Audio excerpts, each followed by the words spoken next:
Hi everyone, welcome back to my channel. ఈరోజు వచ్చేసి నేను క్రష్ శారీతో లెహెంగా అయితే డిజైన్ చేశానండి. ఈ లెహెంగా యొక్క skirt cutting and stitching plus దీనికి ఐరన్ ప్లీట్స్ కూడా పెట్టాను. క్రష్ శారీతో ఐరన్ ప్లీట్స్ అంటే చాలా కష్టము. నార్మల్గా ఐరన్ ప్లీట్స్ అంటేనే కొంచెం హెవీగా వర్క్ అనమాట. సో నేను క్రష్ శారీతో కూడా ఐరన్ ప్లేట్స్ ఎలా పెట్టానన్నది ఈ వీడియోలో చూపిస్తున్నాను. ఐరన్ ప్లేట్స్ పెట్టిన తర్వాత ఈ శారీ అనమాట. శారీ నాకు శారీలో బ్లౌజు అండ్ స్కర్ట్ ఒకటే తీసుకున్నాను. చున్నీ అన్నది నేను కొంచెం ఇండివిజువల్గా తీసుకున్నాను. సో నాకు 5 మీటర్స్లో నాకు బ్లౌజ్కి 1 మీటర్ తీసుకున్నాను. సేమ్ ఇదే. స్కర్ట్ వచ్చేసి 4 మీటర్స్. సో 4 మీటర్స్లో నేనైతే ఇప్పుడు ప్రిల్స్ అన్నీ పెడుతున్నా. పైన ఒక చిన్న బార్డర్ వచ్చింది, ఆ బార్డర్ అయితే కట్ చేశాను. ఓన్లీ బార్డరే కట్ చేశాను ఒక 2 ఇంచెస్ వరకు.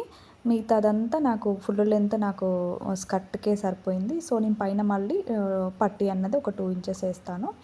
సో దానికి ఇప్పుడు నేను ఐరన్ ప్లీట్స్ అయితే ఈ విధంగా పెడుతున్నాను. 1 ఇంచ్ 1 ఇంచు టోటల్గా ఇలా ప్లీట్స్ పెట్టుకున్న తర్వాత మనము ప్రిల్స్ అన్నవి పెట్టుకున్న తర్వాత మనము ఐరన్ ప్లీట్స్ ఎలా పెట్టాలన్నది చూపిస్తాను.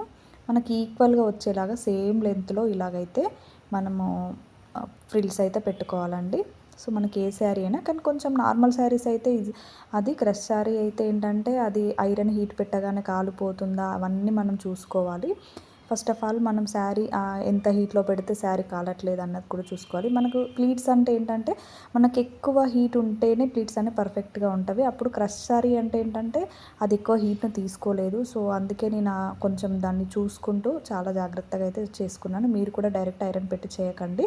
నేను అక్కడ ఐరన్ మనకి ఎంత హీట్ ఉంటే ఇది ఓకే అవుతుందో అలా చూసుకొని పెట్టుకున్నాను. ఇప్పుడు మొత్తం మనం ప్లీట్స్ పెట్టిన తర్వాత ఇలాగైతే మొత్తం ఇలా పెట్టేసుకొని నేను ఫస్ట్ కొన్ని ఐరన్ ప్లీట్స్ వస్తాయా రావా అని చూడడానికి ఒక 10 ఫ్రిల్స్ పెట్టేసిన తర్వాత ఒక 10 తీసుకున్నాను. 10 తీసుకొని వాటికి కింద పైన మనం ఆల్రెడీ స్టిచ్ చేసింది కాబట్టి కింద సేమ్ లెంత్లో పైన అయితే మనం ఏ విధంగా ప్లీట్స్ పెట్టామో కింద కూడా అలాగే మనము పిన్స్ పెట్టుకోవాలి. పిన్స్ అయినా పెట్టుకోవచ్చు, మనం పెద్ద స్టిచ్ అయినా వేసుకోవచ్చు. పెద్ద స్టిచ్ వేసుకొని విప్పుకోవడం ఎందుకు, నాకు అక్కడ పిన్స్ ఉన్నాయి కాబట్టి నేను పిన్స్ అయితే పెట్టుకున్నాను. పెట్టుకొని ఇలా కొన్ని చేసుకుంటే నీట్గా వస్తాయి అన్నట్టు నేను చేసుకున్నాను.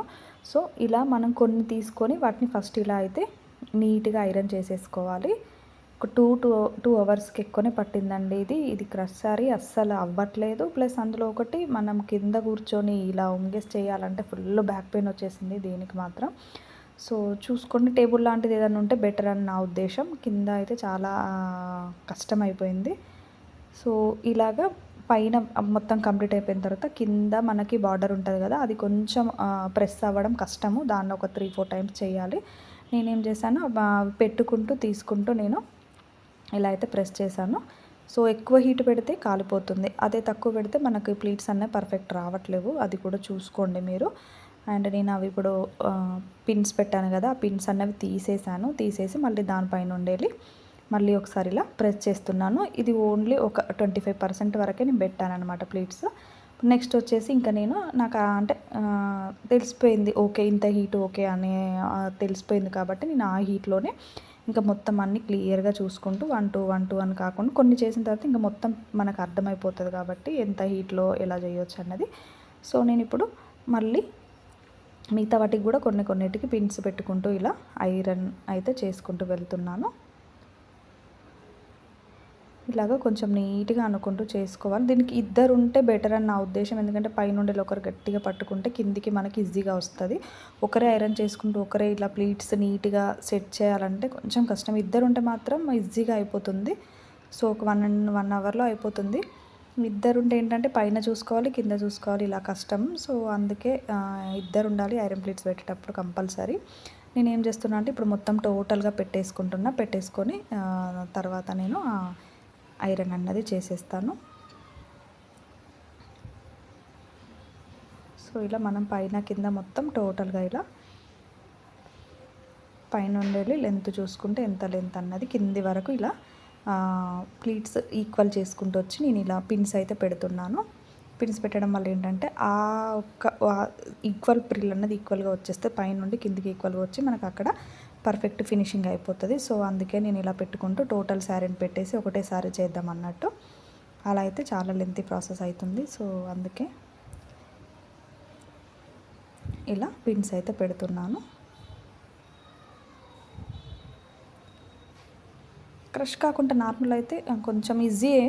అంటే దీనికంటే ఒక టైం తక్కువ పడుతుంది. ఒక హాఫ్ అన్ అవర్ 40 మినిట్స్ అలా తక్కువ పడుతుంది. క్రష్ అయ్యేసరికి మనకి ప్రెస్ అన్నది అవ్వటం లేదు. సో ఇలా మొత్తం నేను ఇలా అయితే పిన్స్ పెట్టుకున్న తర్వాత దానిపైన ఉండేది ఐరన్ అయితే చేసుకుంటూ వెళ్దాం అనుకుంటున్నాను. నేను లెంత్ 1 ఇంచ్ 1 ఇంచ్కి రావాలనేసి కొంచెం సెట్ చేసి పెట్టుకుంటున్నాను. కొంచెం అటు ఇటు ఉన్నాయి. పైన ఏంటంటే కొంచెం లాగినట్టు చేస్తే మనకు లెంత్ అన్నది పర్ఫెక్ట్గా వస్తుంది. కొంచెం చూసుకోండి చేసేవాళ్ళు. సో మనం ఎందుకంటే చేసిన తర్వాత అది స్టిఫ్గా ఉండిపోతుంది కాబట్టి మనకు ఈక్వల్గా రాకపోతే బాగా అనిపించదు. సో అందుకే మనం ఈక్వల్గా వచ్చేలాగా చూసుకుంటూ ఇలా పెట్టుకుంటూ అయితే వెళ్ళాలి. మనం చేసే దగ్గర కూడా అటు ఇటు అనుకుంటూ మనకు 1 ఇంచ్ గ్యాప్ అయితే మిడిల్లో ఉండాలి. ఆ గ్యాప్ ఉంటేనే మనకు ప్లీట్ అనేది నీట్గా క్లియర్గా కనిపిస్తుంది. సో మనం పైన అయితే ప్రిల్స్ ఏ విధంగా పెట్టామో కింది వరకు ఈక్వల్గా అలాగే ఉండాలి. అలాగే మనం సెట్ చేసుకుంటూ ఇలా ఐరన్ అయితే చేసుకుంటూ రావాలి. గట్టిగా ప్రెస్ చేయండి. గట్టిగా ప్రెస్ చేస్తే తొందర అయిపోతుంది. హీటు కూడా మరీ చెప్తున్నా, హీట్ చూసుకోవాలి. ఎందుకంటే ఓవర్ హీట్ అయిపోతే శారీ అన్నది కాలిపోతుంది అన్నమాట. సో ఇది ఒకటి మెయిన్. నేను మీడియంలో పెట్టాను. మీడియంలో పెట్టేసి ఇలా అయితే చేస్తున్నాను. ఒక 5-6 టైమ్స్ చేశాను. చేసిన దాన్ని నేను ఒక 5-6 టైమ్స్ చేయడం వల్లనే ఆ క్రష్ సారీ అన్నది అలా ఉండిపోయింది. సో ఓవర్ హీట్ పెడితే అంటే మనం పైన నెట్ పేపర్ లాంటివి అట్లా వేసుకొని కూడా చేయొచ్చు. కానీ మనకు ప్లీట్స్ అనేవి పర్ఫెక్ట్గా కనిపించవు. సో అందుకే నేను పైనే ఓవర్ హీట్ కాకుండా మీడియం హీట్ పెట్టేసి దానిపైన ఒక 5-6 టైమ్స్ చేశాను. చేసిన దానిపైన 5-6 టైమ్స్ చేయడం వల్ల అదన్నది కొంచెం వచ్చేసింది అనమాట. ఒకటేసారి చేస్తే అది అసలు అవ్వట్లేదు. సో అందుకే 5-6 టైమ్స్ చేశాను. మన దగ్గర నెట్ ప్లీట్స్ పెట్టడానికి ఒక నెట్ టైప్ ఉంటుంది. అది ఉంటే ఏంటంటే మనకు కొంచెం ఓవర్ హీట్ అయినా అది ఒకవేళ అది అబ్జర్వ్ చేసుకుంటుంది, సెట్ అయిపోతుంది. అంటే దానికి సో అలా లేదనుకుంటే మాత్రం ఇలాగ పెట్టేసుకొని ఇలా చేసుకోవడం బెటరు. మిడిల్ హీట్లో ఎక్కువసేపు చేసేసుకొని మనకు లాస్ట్కు బార్డర్ ఉంది కదా, అది కొంచెం కష్టం అన్నమాట. దాన్ని కొంచెం చూసుకోవాలి. దాన్ని మళ్ళీ అవన్నీ తీయాలి. ఎందుకంటే ఆ పిన్స్ పైన ప్లాస్టిక్ ఉంటుంది కదా, అది కాలిపోతుంది. మన ఐరన్ బాక్స్కి అంటుకొని మళ్ళీ పైన శారీ అన్నది స్కర్ట్ అన్నది పాడైపోతుంది. సో అందుకే అది తీసేసి ఇలా మనం బార్డర్ పైన ఇలా గట్టిగా ప్రెస్ చేయాలి. అప్పుడే మనకు అది పర్ఫెక్ట్గా వస్తుంది. ఇలాగా నేనైతే ఇంకా చేయడం అయితే అయిపోయింది. ఇది ఫ్రంట్ బ్యాక్. ఇది ప్రిల్స్ చేసిన తర్వాతకి నేను స్టిచ్చింగ్ అన్నా చేస్తే, ఎందుకంటే లోపల లైనింగ్ కూడా వేయలేదు. లైనింగ్ నేను ఆల్రెడీ స్టిచ్ చేసి పెట్టుకున్నాను, బట్ వేయలేదు. లైనింగ్ వచ్చేసి 3 మీటర్స్ తీసుకున్నాను. పైన వచ్చేసి నాకు 4 మీటర్స్ లైనింగ్ కూడా పెట్టి స్టిచ్ చేసి పెట్టుకున్నాను. సో ఐరన్ టిట్స్ పెట్టిన తర్వాత ఇదన్నమాట. దీనికి నేను లైనింగ్ వేసేసి పైన పట్టి వేసిన తర్వాత మీకు కట్ ఎలా ఉందో మళ్ళీ ఒకసారి చూపిస్తాను. కింద చూడండి, మనం అంత ఐరన్ చేస్తే ఇలాగ వచ్చేసినాయి. బార్డర్ కాబట్టి కొంచెం గట్టిగా ఉంటుంది కాబట్టి ఎక్కువసేపే చేయాలి. సో ఇప్పుడు మనం పట్టి వేసుకుంది.